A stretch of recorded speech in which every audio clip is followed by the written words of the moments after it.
Welcome back to Mompreneur Mastery. This is your host, Sydney O'Brien.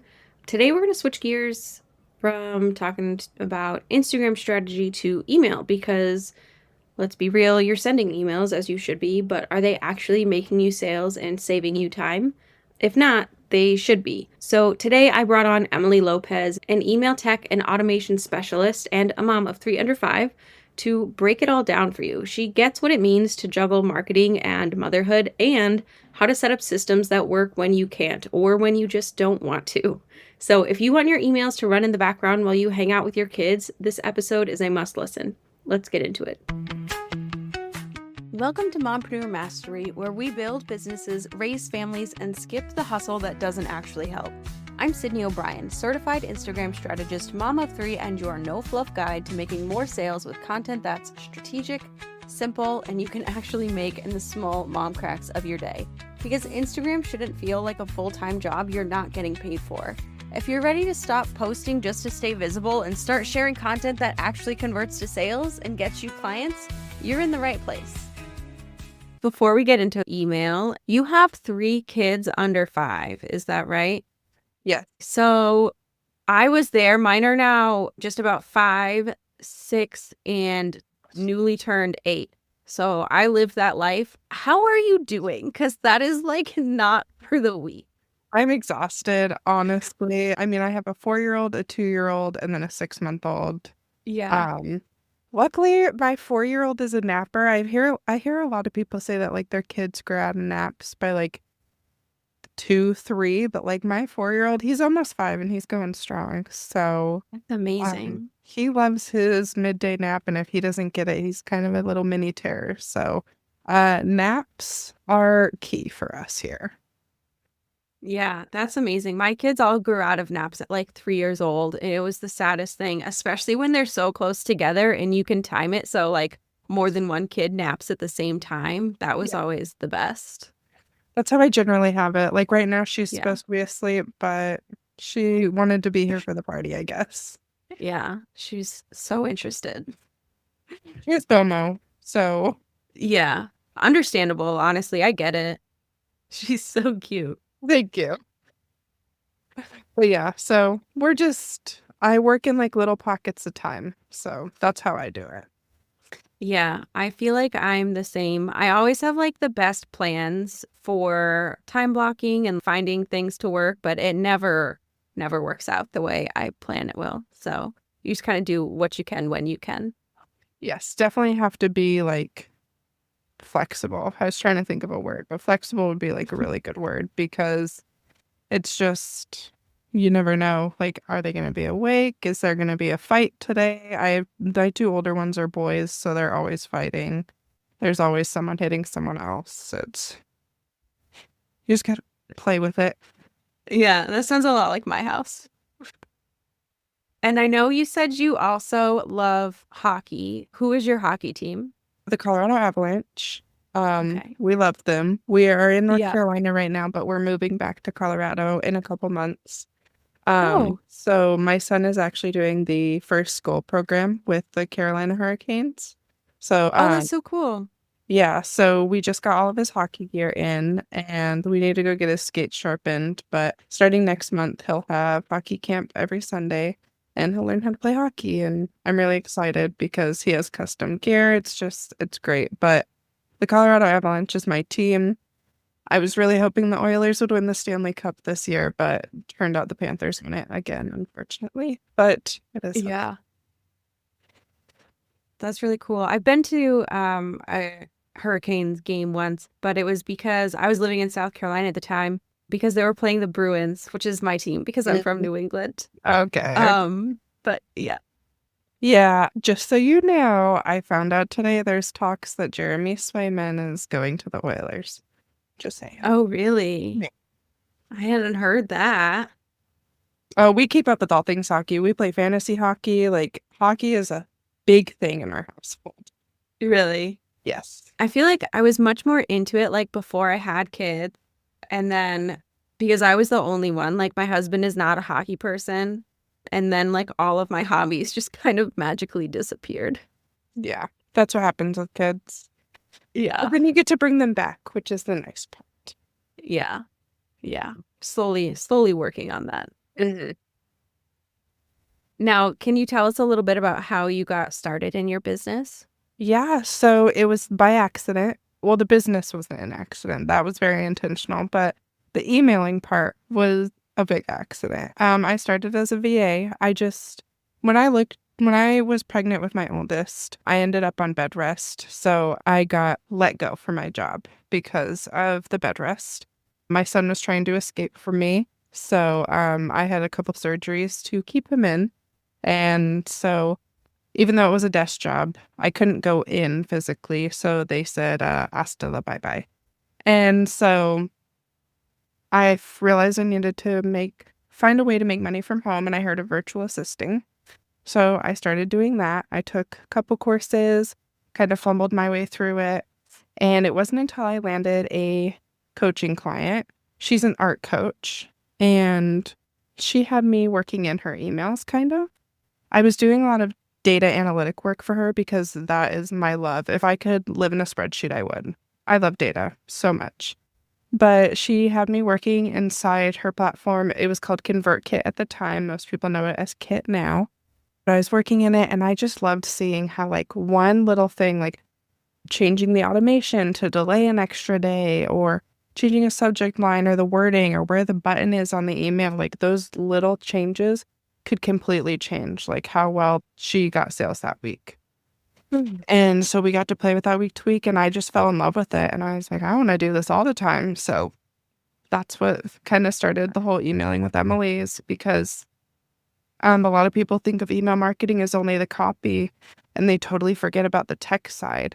And so I was like, well, I love the data and the tech side. And so that's what I'm going to do. And that's what I've been doing ever since. And I started that like a year and a half ago. And I don't know, I love it.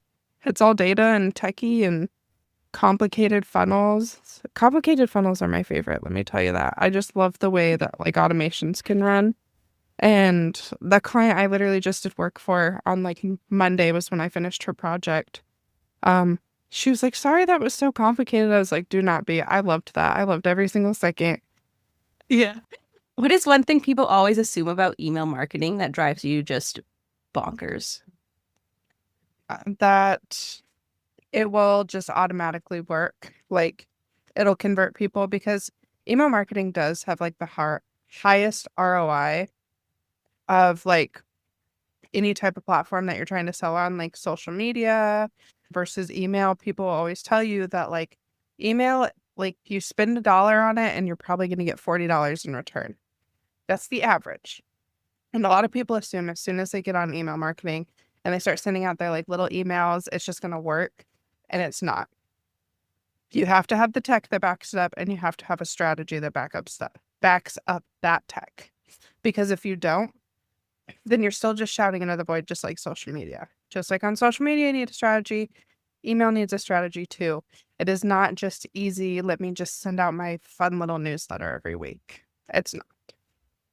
Yeah, I feel the same way about like the same thing for Instagram marketing when people are like, oh, I'll just post and like, it'll get some sales. I have like 2,000 followers, so that means I'll get like 2,000 sales. No, I wish, but no. It'd be really cool, but not so much. Now, you mentioned automation. Can you break down what that actually means and why it matters, especially for mom business owners? Yeah. So my biggest thing with my clients is making sure that I automate their emails. And what that means is mostly like when someone clicks on the link in your bio or whatever landing page, freebie, product that you have that gets them onto your email list, getting them onto the email list, welcomed, and then a nurture automation that automatically goes every 3 months to kind of like warm, because like they are still warm leads in your email, but if you want to make them hot and you want to make them sell, you got to nurture them as well. Just like on social media, instead of sliding into the DMs, you're sliding into their inbox. And while it's not totally personalized, your tags and all your segments are what's going to help with that, which comes along with the automations, which where it can get a little bit confusing.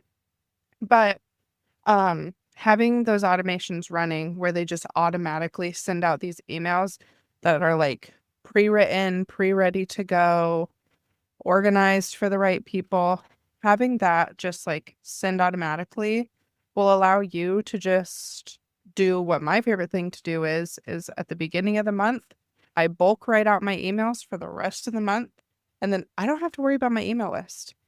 Things are just going to sell. People are just going to convert, and it's going to happen while I'm chilling watching Hey Bear with my daughter, like I am right now. Like all of those automations are going to run for me, and I can do what's important, which is being a mom and getting time for myself and for my actual clients who need me. Hmm. Do you think there's like a most underrated email like automation or like sequence that people should have, but they might not have set up?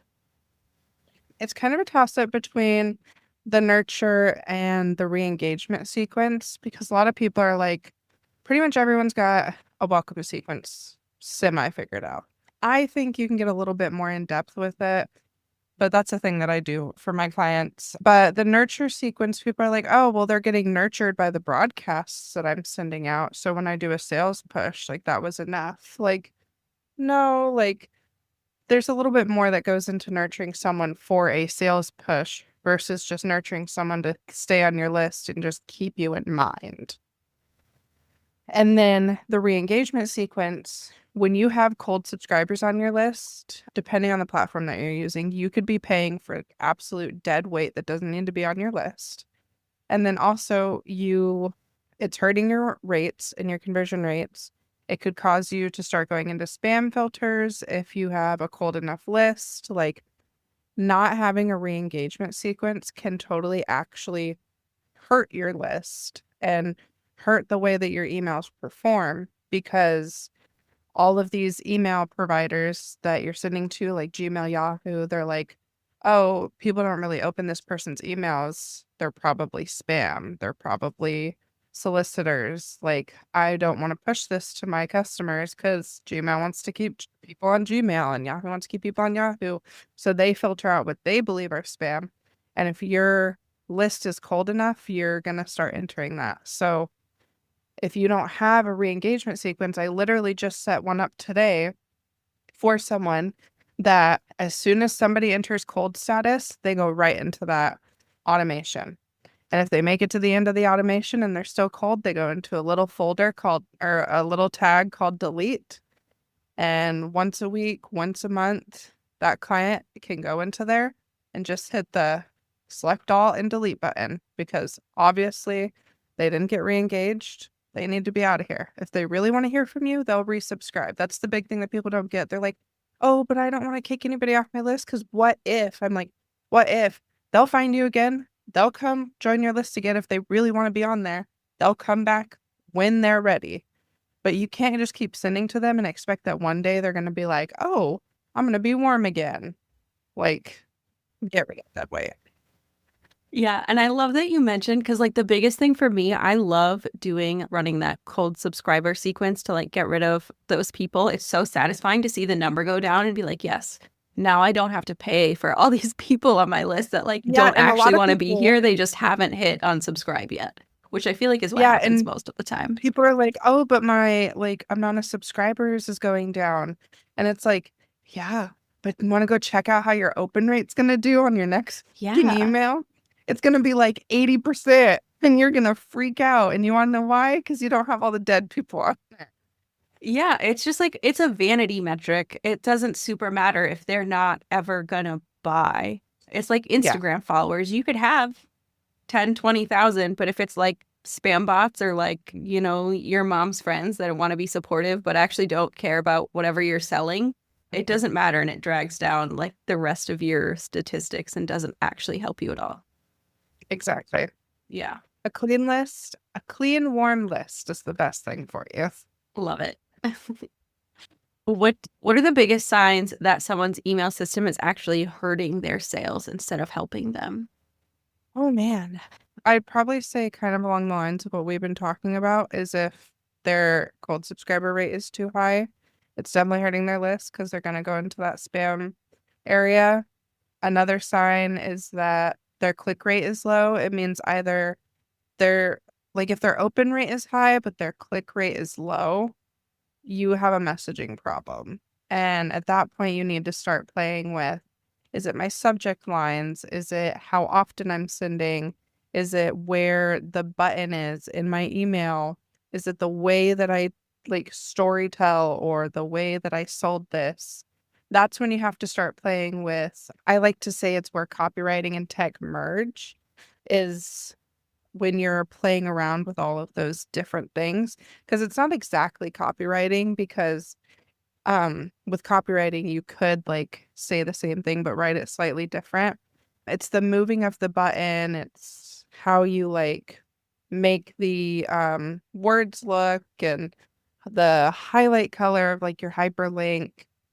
Messing with those things can like visually cause people to like click on your stuff.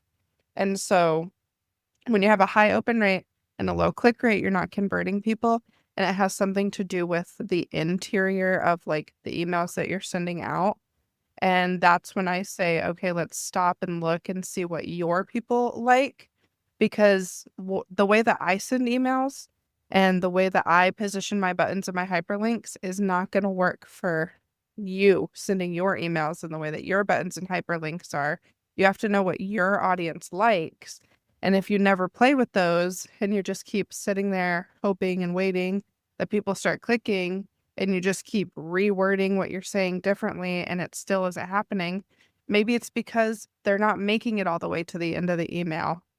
So that button's getting lost, or they started reading a little bit, they were really into it, and then they just didn't know where to go because the button's all the way at the bottom, or if the button's too far towards the top, like they just get as like, oh, they're just trying to grab stuff from me, but they're not really wanting to tell me. So just like changing those like little placement things is what's really gonna. Yeah, and I think a thing that I found as well, mentioning like moving the buttons and links and things, getting like a little creative with it sometimes can also really help. Like instead of having like a button or a hyperlink, if I have like, if I am going to promote like this, for instance, I could have like a screenshot and put it in as a picture, but like link the picture. Yeah, I Playing love with doing things like that that. Yeah. because you can make like photos in like Canva where like it has your branding and it has a little bit of the screenshot and it has some words on it, and it has like a button, like kind of like it kind of looks like a button, like enveloped in all of that. And you're like, whoa, this is so cool. And like, they're like, how did you get that like cool squiggly button in your email? And it's like, it's a picture. Yeah. It's a picture. That's how I got it in there. I made it on Canva and I inserted it as a picture and linked it that way. But yeah, getting creative with your emails with like graphics, so fun. Hmm. How often do you suggest that people like check out those metrics to make those changes? Or to know if they Um, should make those changes, rather. For like the click rate and like the changing of like your buttons, that's going to be like something that you notice maybe on like a quarterly check of like your full system. I always say check out your full system every quarter because that's when I would want you to be like clearing out all of the dead weight is every quarter. Clear out the dead weight, check how your metrics are doing. If you notice that like again your open rate is high but your click rate is low, that's when you need to like go in and for like the next like couple of weeks after every email that you send, check how it performed, make a little tweak for the next one, and then see how that one performed, and keep doing that until you find one that performs really well, and then figure out what you did in that email and try to replicate it with your next few, and then check on it again the next quarter. Mm, that's good to know. And now you created the cozy framework. Can you tell us what that is and what it stands for? Yeah. So originally it was called the Freak Out Framework. That was when I was really trying to push someone who I feel like everybody else saw and who I really wanted to be. And it wasn't really me. And it didn't really do that well, especially with other people.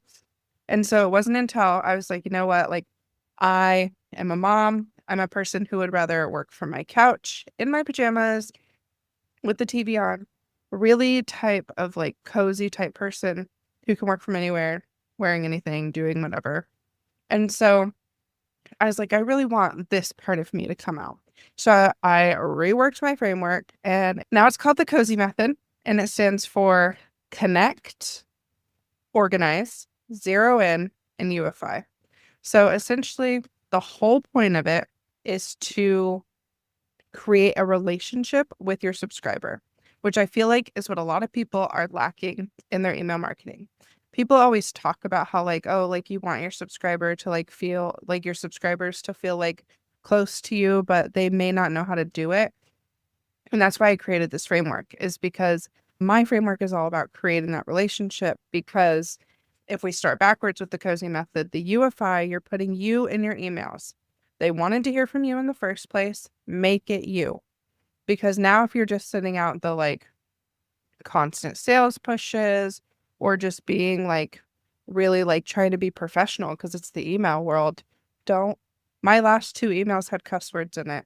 And you want to know what? They perform better than the other emails that I've sent out have. Like, be you, do it all you. Zero in. You want to make sure that you're segmenting your list so that while even though it is like a general broadcast that is being sent, you can split up that broadcast into 1 or 2 or 3 different broadcasts that go to specific segments that have little tweaks in the wording where it really feels like, oh, she sent this email to me because, oh, maybe I grabbed her VIP day sales kit thing. And now this email is talking to me about like how I can put like the product that I got into action. And so like the zero in is zeroing in on what the specific people in your email list are really wanting to hear from you. Then you want to organize. That's all about just getting your back end organized, your thoughts organized. You don't want to be like talking about something in your email and then now you're talking about something else because you're rambling on and then the story took a turn and now you don't know where you are. You want to have organized thoughts that come through clearly, and you want to have an organized back end system that's not like, oh my God, what is this automation for? Who was this group of tags that I had? Like, now I have people who I don't even really know what they want to hear from me, and everyone's confused because if they're confused, you're confused, everyone's just going to be confused, and it's not helpful at all. And then the C is connect, which kind of just envelops all of it, which is just putting the emails for specific people out there so that they can then in turn click on the button, reply, and just connect with you so that they feel seen, heard, and like you actually care about them and that they're not just another subscriber. So that's what my Cozy Method is, just building a relationship with your subscribers a little better. I love that. And I love that you put Unify in there because it's such an underrated thing. I feel like especially now when there's like so many online businesses and there's just like so much competition. The only way to like stand out and attract the right people is to like insert so much of yourself and your personality into your content, whether it's email or a podcast or Instagram or whatever.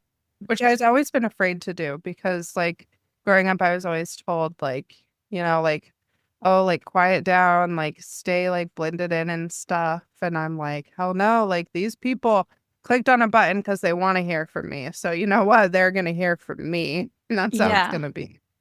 Yeah. That's like it can be a hard transition to make, but once you get to that point where you can do it like comfortably, like and confidently every Celebrate. time, it's worth it. 10 out of 10. It makes such a big difference.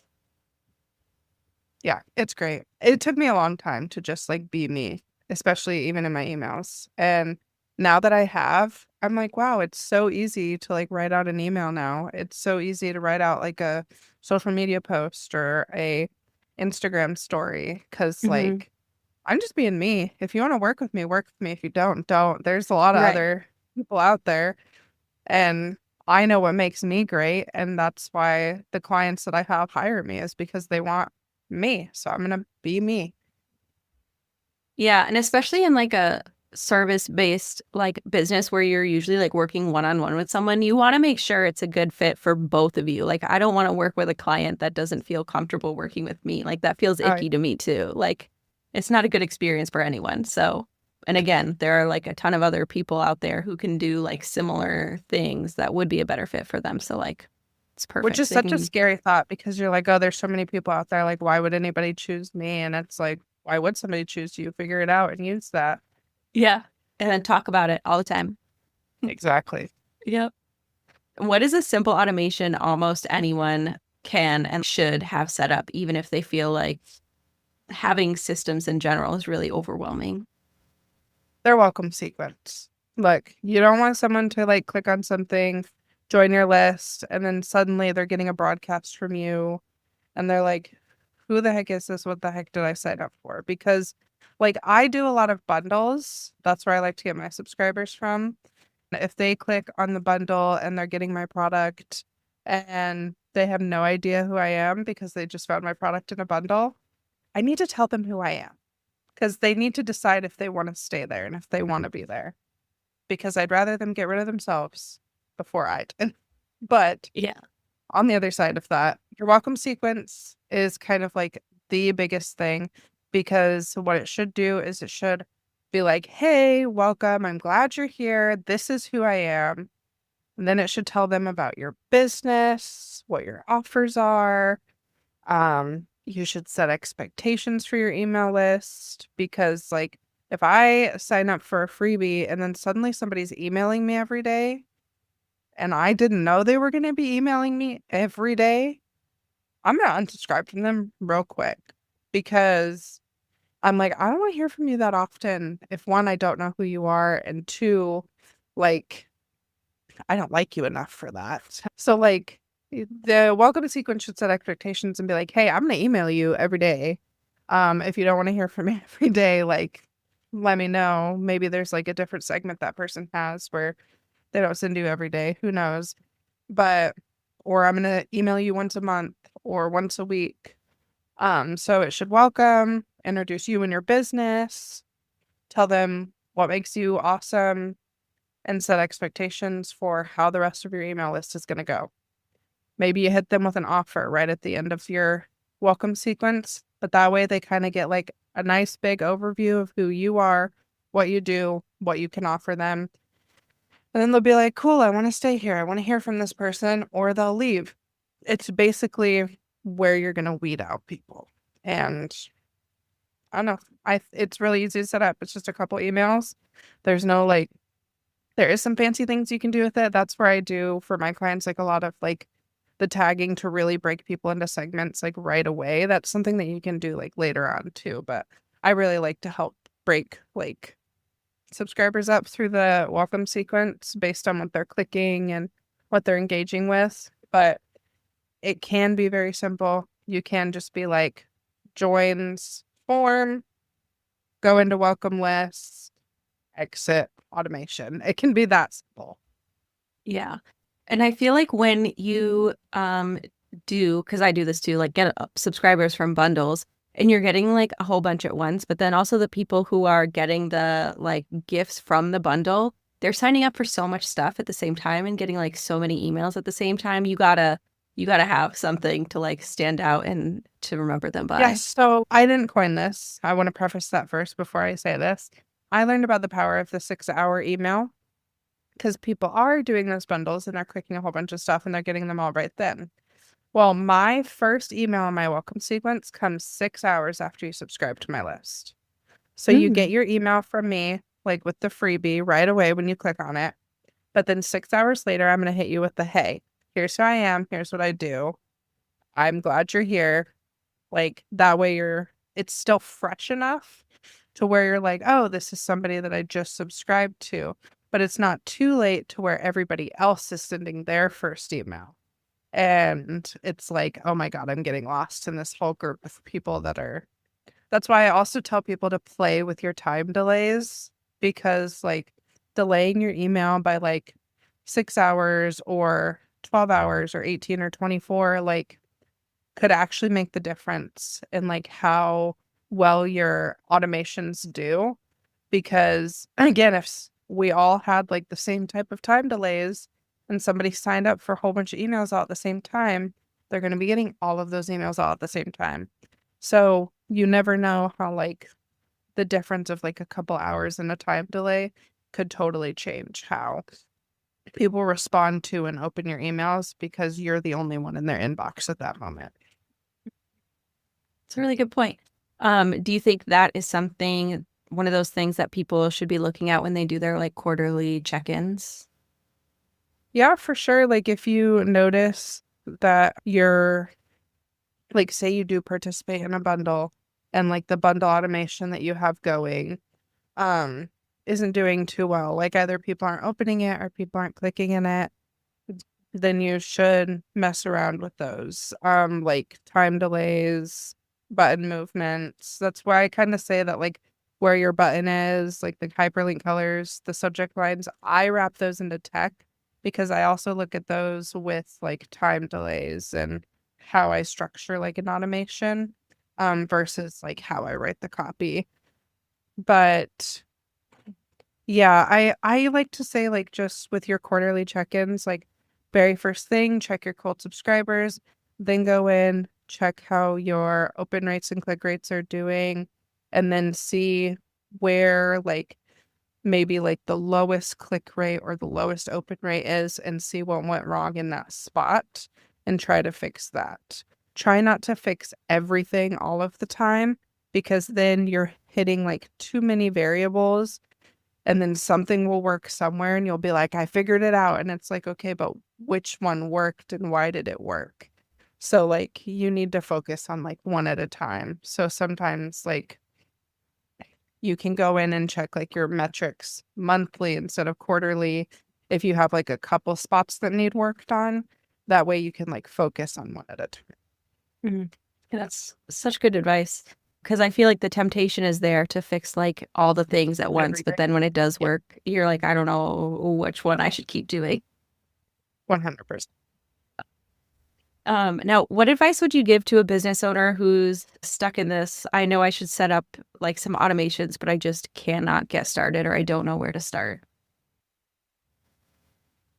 I would say to just like go in, set up that welcome sequence, and then schedule a time block on your calendar to go in and do it, or hire someone to do it. Simple. One of those two things. Another thing you can do that I plan to have out later this month, I'm going to say the word later this month because I know when this is airing. Later this month, I will be launching a membership. I will put the wait list in the show notes because I have that now. But I'm putting a membership out called the Tidy Tech Hub, and I will be sending you weekly automation templates. So all you have to do is just put like, okay, I need to put a trigger and now a time delay in this. You don't have to figure it out from like your head or like looking it up. You have an automation right in front of you, just put it into your platform. And that's the whole point because like a lot of the memberships out there for emailing are copywriting emails. Like people will send you weekly like templates, which don't get me wrong, I actually have that too. But people will send like weekly copywriting templates. And while that's great and everything, it doesn't handle the tech part. And so my membership is now going to be focused on like, here are the automations so that you can put automations into your like email service provider to be able to kind of get that going because it is confusing and sometimes not everyone can afford someone to come in and do the work for them, which I also priced my membership very low for that same reason. Because I grew up not a lot of money, started my business, not a lot of money, and it's really hard when everyone costs so much. So I have a low-cost membership that can teach you how to place automations all on your own. That's also going to have office hours and build-alongs and guest speakers, and it's going to be great. But yeah, I'd say just start with your welcome sequence, block out time to do more when you can, hire someone, or just join my membership. Lots of good options there. I love a good membership for that reason. It's like you're getting the good information that you need, but it's also like so much more accessible and manageable because like a lot of the times we are like super smart and we could figure it out and like do the research and like figure it out all on our own. Good, everybody. Yeah. But like, do you want to do like after breaking up a bunch of sibling fights and then like making dinner, do I really want to spend the time and brain space doing that? No. I want someone No, I to be don't. like, here, and I Yeah. can be like, cool, I'll just make it my own. Yeah, exactly.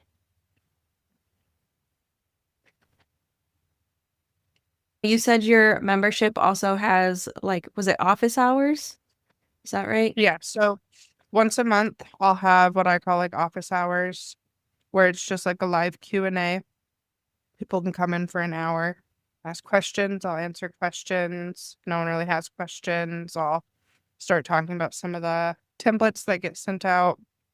And then quarterly, I'll have it'll switch between a build along where like I'll pick a template that I think is super important and I'll go in, share my screen and build the template out to show them like how a build like can look inside of like Kit or inside of Flowdesk.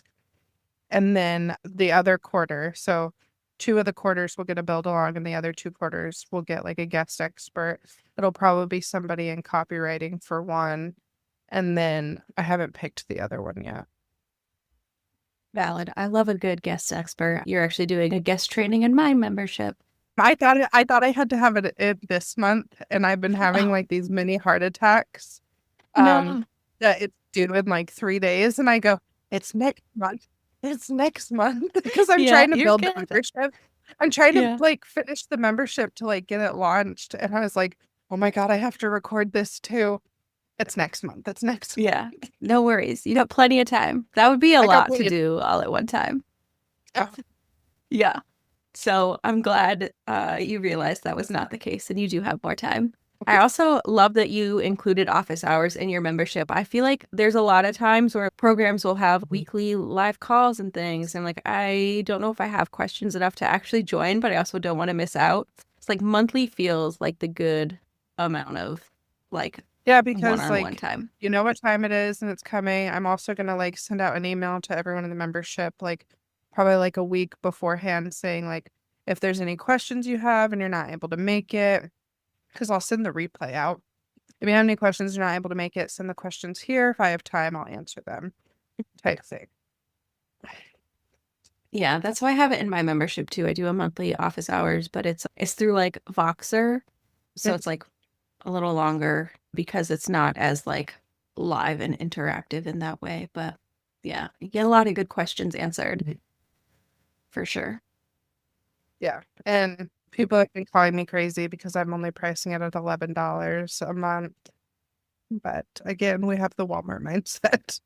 Oh my goodness. Yeah, that's wild. Okay, so for $11 a month, like if you are listening to this and not joining, what are you doing with your life? Definitely putting the link for that in the show notes. And what is the membership going to be called? The Tidy Tech Hub. Because Tidy we're Tech trying to Hub. stick with my little cozy theme that I got going on. I thought tidy was a good little cozy acronym. And because I had Tech Hub, I just needed like something extra. So Yeah. we're gonna keep our tech tidy, people, and we're gonna go to the Tidy Tech Hub and get our templates. I love that. I love that branding. I had someone on a couple weeks ago or a month ago. I get so confused because the time I like schedule to actually talk to people and the time the podcasts actually get published are very different. Okay. But at some point in the past, I had a branding expert on, Isa, and she was talking about branding like specific offers within like your bigger brand. And yeah, it was very interesting. That's what that reminded me of. I love seeing that. It's so fun. Yeah, and the best part about like I think my favorite part about the Tidy Tech Hub, there's so many good parts about it. My absolute favorite part is like I've broken down my templates into 4 categories and you can Mm. choose which category you start with. Not everybody is going to get the same template on the same week. You Oh, can choose the okay. category you start with because maybe you have your foundations down and you're really struggling with nurture. So you can start in the nurture segment of the templates and start getting those ones because that's what is important to you in this time. And then you can come back around to foundations later. But the 4 categories are foundations and welcome systems, nurture and engagement systems, launch prep and sales systems, and then cleanup, growth, and seasonal systems. So you can pick whichever one of those that you want to start with, and you will eventually get all of the other ones throughout your year. Throughout the year, it is cancel anytime, but I suggest staying in for the full year to get all of your templates. But you can pick which one you want to start with that's going to serve you the best right now in your business. And then you can always come back and rebuild the other ones that you thought you had down great. I love that so much. That's so smart because, yeah, different people are at like different stages and like have different things. So, 100%. but then by the time you get around to that one you didn't necessarily need at the beginning, it might be a good time to revisit it if things have changed.